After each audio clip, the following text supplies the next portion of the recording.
he is telling us that he is going to bed and he is crying and weeping and groaning before God. သူကပြောတယ်ကျွန်တော်ဆိုလို့ရှိရင်တဲ့အဲ့ရထဲမှာနော်မျက်ရည်နဲ့နှစ်ဖိုးပြီးတော့မှနာကျင်နေရတယ်ငိုကြွေးနေရတယ်လို့သူကပြောပါတယ်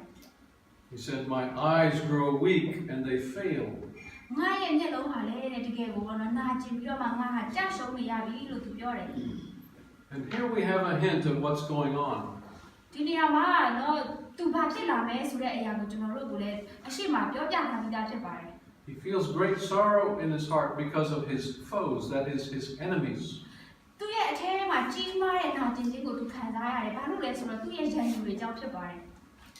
Sometimes when you are going through a very difficult time, you will feel depression. တခါတည်းမှာကျွန်တော်ရဲ့အသက်တာမှာလည်းခက်ခဲတဲ့ပြဿနာတွေကိုကြော်ဖြတ်ရတဲ့အခါမှာကျွန်တော်တို့စိတ်ကြတဲ့စိတ်တက်ကြခြင်းတွေကိုကျွန်တော်တို့ခံစားရနိုင်ပါတယ် You will feel exhausted.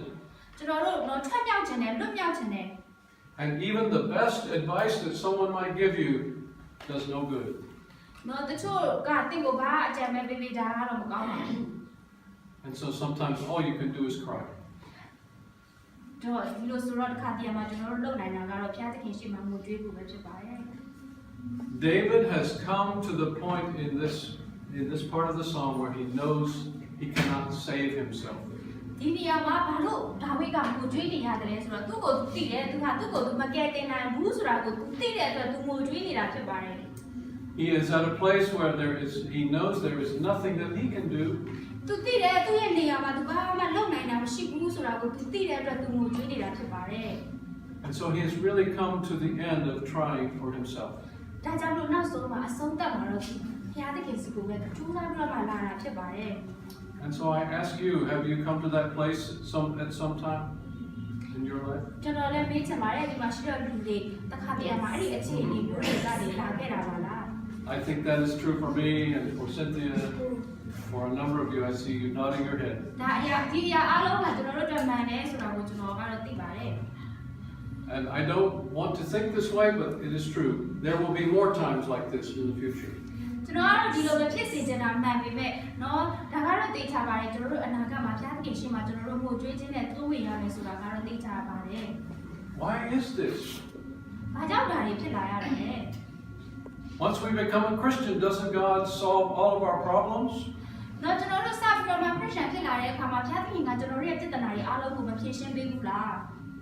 Once we decide to follow Jesus, don't all of those difficult days end? နော်ဘုရားသခင်ရဲ့နောက်ကိုကျွန်တော်တို့လိုက်တဲ့နေ့ကစပြီးအမှုတော်ဆောင်လိုက်တာကနေစပြီးတော့မှဒီပြဿနာတွေကအဆုံးမသက်သွားခဲ့ဘူးလား The fact is, we still live in a fallen world.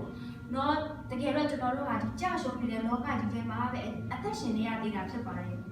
Even though Jesus is Lord of all, တကယ်တော့သခင်ယေရှုဟာသခင်တကာရဲ့သခင်ဖြစ်ပါတယ် He has not finally put down sin. သူဟာအဖြစ်တရားထဲမှာကြာရှုံးသွားတဲ့သူမဟုတ်ပါဘူး He will do that one day, တနေ့မှာသူတခုသုံးစုံတရားလုပ်ခဲ့တယ် but we live still in a world that is cursed by sin. ဒါပေမဲ့ကျွန်တော်တို့ကတော့ကျင့်ချင်းနဲ့ပြည့်နေတဲ့ဒီလောကကြီးထဲမှာအသက်ရှင်နေတဲ့သူတွေဖြစ်ပါတယ် Our world is broken. ဒီကမ္ဘာကြီးကတော့ကျိုးပဲ့သွားပါပြီ People still do wicked things toward each other. လူတွေဟာတယောက်နဲ့တယောက်ပေါ့နော်တကယ်ကိုမကောင်းတာတွေနဲ့ပြုတ်ပြီးတော့မှအသက်ရှင်နေကြပါတယ် Death still happens. ဒါဟာတကယ်သိချင်းတရားကလည်းရှိနေသေးပါတယ် We still have loved ones that are hurt by something. ကျွန်တော်တို့ဟာလူတစ်စုံတစ်ယောက်ကိုကိုယ်နာကျင်စေတဲ့လူတွေကိုလည်းကျွန်တော်တို့ချစ်ဖို့လိုနေသေးပါတယ်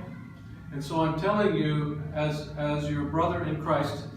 you will still hurt. နော်ကျွန်တော်ဒီမှာရှိတဲ့လူတွေကိုပြောပြချင်တယ်ခရစ်တော်နိုင်ကြီးကိုအချင်းချင်းတွေကကျွန်တော်တို့ကိုနာကျင်အောင်လုပ်နိုင်သေးပါတယ် And this psalm tells us that someone like King David, နော်ဒီစာလံကျမ်းကဘာပြောတယ်လဲဆိုတော့ကျွန်တော်တို့တွေဟာဒီစာလံဆရာဒါဝိဒ်မင်းကြီးလိုပဲခံစားနေရမယ်ဆိုရင် he was known as the man after God's own heart. နော်တခင်ယေရှုကကျွန်တော်တို့အရောက်စတဲ့ရဲ့နှလုံးသားကိုသိတယ်ဆိုတာကိုလည်းဒါဝိဒ်မင်းကြီးကသိပါတယ် Even King David had very deep hurt and anguish. နော်ဒီဒါဝိဒ်ရဲ့အသက်တာဆိုလို့ရှိရင်တကယ်ကိုနည်းကိုသူခံစားရတာဖြစ်ပါတယ်ဒီအရာနဲ့ပတ်သက်ပြီးတော့ Okay, so the first part of the psalm, we looked at this cry for help. ပထမအချက်ကိုကြည့်မယ်ဆိုလို့ရှိရင်တော့အဲ့ဒီနေရာမှာသူ့ကိုသူဘာဖြစ်တယ်လဲဆိုတဲ့အရာကိုဖွင့်ပြတာကိုတွေ့ရပါတယ် The second part,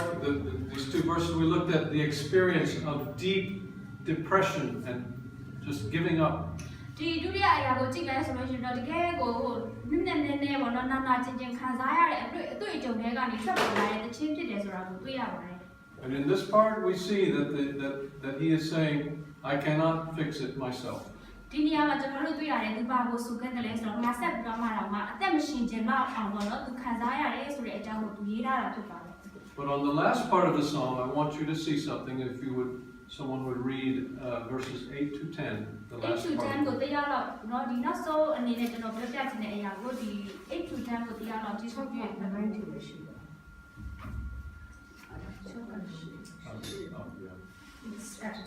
to 9 8 to 10. I'm sorry, 8 to 9, yes. Yes. 8, 9, and 10. Oh, well, maybe the numbers are different. To the end, anyway. yes 6နှစ်သောစာလံငါရဲ့ရှင်းမကိုမတရားသဖြင့်ပြုသောသူပေါင်းတို့ငါထံမှဖြစ်သွားကြ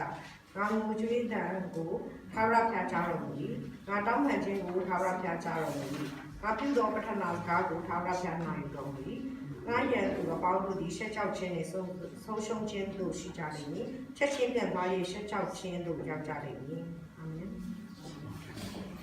Thank you. So finally, an answer. နောက်ဆုံးမှာကျွန်တော်တို့အဖြေကိုတွေ့နိုင်ပါပြီ The Lord has heard. ဖျားသခင်ကကျွန်တော်ရဲ့ဆုတောင်းတာကိုသူကြားတယ်ဒါဝိရဲ့နော်ညီးသွားပြီးတန်းတာကိုဖျားသခင်ကကြားတယ် Now, this is interesting when he says, away from me, all you who do evil. ဒီဘာလို့ဒီ verse 7မှာပါတွေ့ရလဲဆိုတော့စာတန်ရဲ့လှုပ်ဆောင်ချက်တွေအကုန်လုံးငါစီကနေတွားတော့ဆိုတဲ့အရာကိုတွေ့ရပါတယ် We know that God has told him that he has been heard. နော်အဲ့ဒီနေရာမှာဘုရားသခင်ကသိတယ်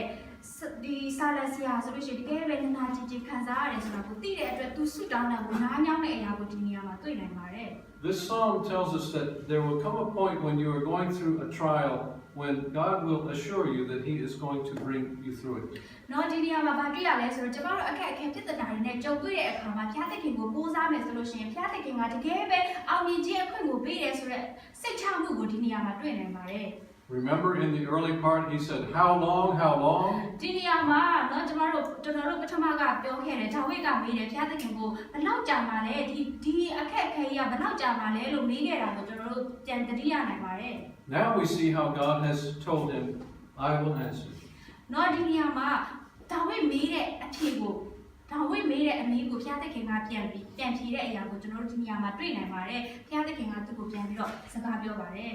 So before he felt like there was nothing he could do against his enemies, အဲ့ဒီနေရာမှာပထမကတော့သူခံစားခဲ့ရတယ်သူရဲ့ရန်သူတွေကြားထဲမှာသူကဘာမှမတက်နိုင်တဲ့သူအဖြစ်နဲ့သူခံစားခဲ့ရပါတယ် now he is saying, God has heard me, and away from me, you enemies. နော်ဒီနေရာရောက်တဲ့အခါမှာတော့သူသိသွားတယ်ဘုရားသခင်ကငါခေါ်တယ်ကိုနားထောင်ပြီးတော့မှငါ့ကိုရန်သူတွေလက်ကနေကယ်တင်တော့ဘုရားဖြစ်တယ်ဆိုတာကိုသူဒီနေရာမှာသိသွားပါတယ် Three things. For the Lord has heard my weeping, သုံးချက်ပဲရှိပါတယ်ဘုရားသခင်ကကျွန်တော်ရဲ့ငိုကြွေးတာကိုကြားတဲ့အရာသုံးချက်ရှိတယ် the Lord has heard my cry for mercy, ကျွန်တော်ရဲ့ငိုကြွေးတာကိုဘုရားသခင်ကသူ့ရဲ့ဂရုဏာတော်အားဖြင့်ကြားတာဖြစ်ပါတယ် and the Lord accepts my prayer. ဘုရားသခင်ကကျွန်တော်ရဲ့ဆုတောင်းတာကိုနားညောင်းတဲ့ဘုရားဖြစ်ပါတယ်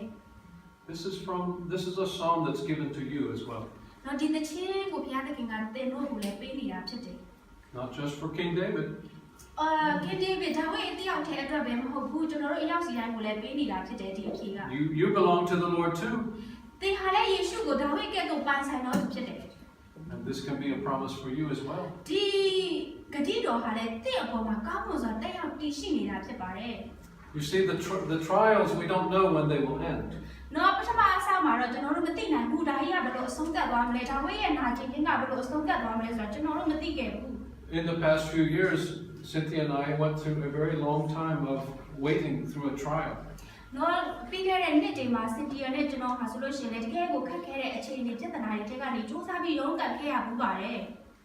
3 years ago, we had a very difficult year. နော်လွန်ခဲ့တဲ့3နှစ်ကကျွန်တော်တို့နှစ်ယောက်အတွက်တော့အရန်ကိုခက်ခဲတဲ့နှစ်တွေဖြစ်ခဲ့ပါတယ်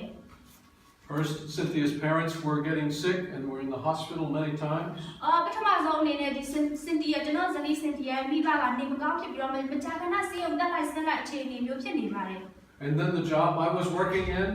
ended. ကျွန်တော်ရဲ့အလုပ်ကလည်းနားသွားတယ်ကျွန်တော်အလုပ်လက်မဲ့ဖြစ်သွားတယ် Even though I was working for a church, that's no guarantee that you will always be employed. ကျွန်တော်တော့ဒီအတင်းတော်မှာပါဝင်နေတာမှန်ပေမဲ့အတင်းတော်ကကျွန်တော်ဘာအမှခံချက်မှမပေးနိုင်ဘူး So I had to find out what to do next. ဆိုတော့ကျွန်တော်အနေနဲ့နောက်ထပ်ဘာလုပ်နိုင်မလဲငါဘာလုပ်သင့်တယ်လဲဆိုတာကိုကျွန်တော်စဉ်းစားရတော့တယ် That summer, my brother was hit by a car နော်အဲ့ဒီနွေရာသီမှာပဲကျွန်တော်အကိုက car accident ဖြစ်ပြန်တယ် and very severely injured. တူကိုပြင်းထန်တဲ့ဘောနော် injury အခြေအနေမျိုးကိုကြုံတွေ့ခဲ့ရတယ်